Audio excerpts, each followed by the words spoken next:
So back in 2008, Travis Kalanick couldn't get a cab in Paris. Okay. And that simple frustration didn't just ruin his evening, it birthed Uber. Yeah, and completely upended the traditional taxi industry in the process. Right.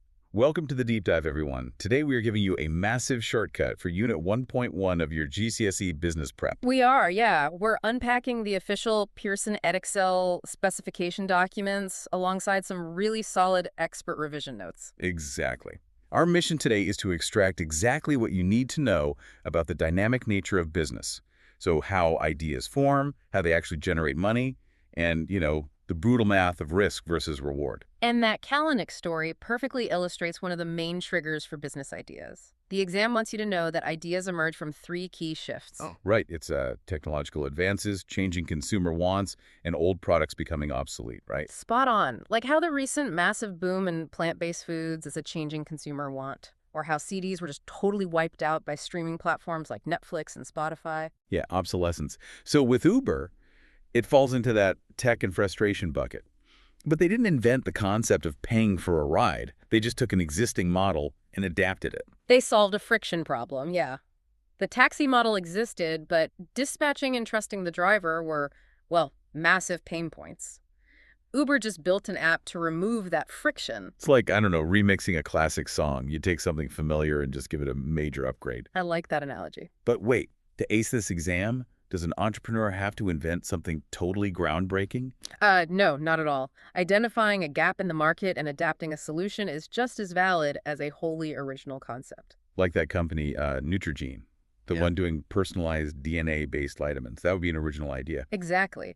But whether you're inventing something groundbreaking like DNA vitamins or just fixing a clunky taxi system, you need to understand the core mechanism making the business work. Which is adding value, right? Like beyond just producing a basic good or service. Yes, adding value. The exam requires you to know this.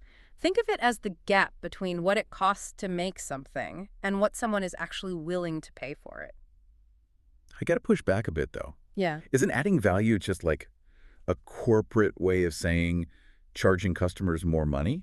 Well, yeah, it enables a higher price, but it's about meeting customer needs so effectively that the customer actually wants to pay it. Okay, fair. Like, if you take a pound's worth of raw potatoes, you can maybe sell them for £1.50. But if an entrepreneur organizes their resources, slices them, fries them, puts them in a colorful branded bag, and calls them Walker's Crisps. Oh, wow. Yeah, suddenly they sell for £5. Exactly. You added convenience, flavor, and a brand identity. You created a unique selling point. Okay, but wait. If adding value is as simple as taking cheap potatoes and making expensive crisps, why isn't everyone doing it? It sounds like an endless mini glitch. Because of the friction involved in taking the lead. And this brings us to the final key exam concept, the core trade-off between risk and reward. Right, because to make those crisps, you have to, buy a commercial fryer, sign a lease on a factory, hire staff. Yeah, and what if consumer diets shift and suddenly no one wants fried crisps anymore? Then you're stuck with a very expensive, totally useless fryer. That is the reality of business failure. You need to know the specific Edexcel definitions here. Risks include business failure, financial loss, and a lack of security. It's basically like riding a roller coaster without a harness. Yeah, I mean, the lack of security is terrifying. it really is. As an entrepreneur, you sacrifice the security of a regular paycheck. But the flip side is why people still take the leap. Because if the crisps take off, the rewards are huge. But are the rewards always purely financial?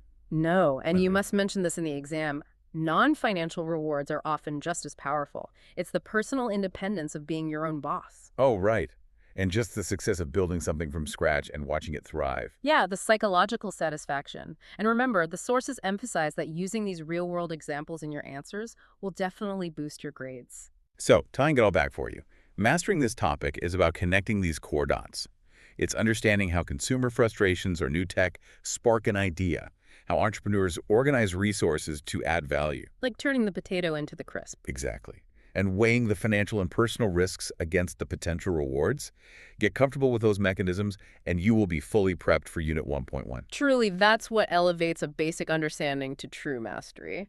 And here's a final provocative thought to mull over for your next study session.